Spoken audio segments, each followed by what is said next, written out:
Kamusta sa lahat mga kaibigan? Sa kotse ni Belor. Ngayon, ipapakita ko kung ano ang gagawin kung mabagal nagcha-charge ang Android.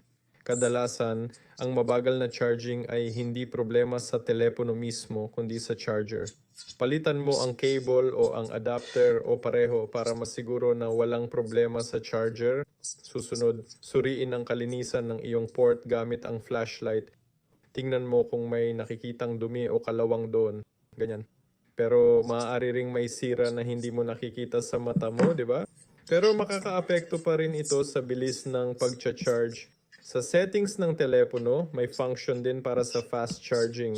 Pumunta sa settings at itype sa search ang fast charging o sa Ingles fast charging.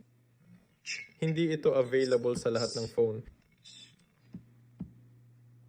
Pwede ring i-search ang charging o battery o charging.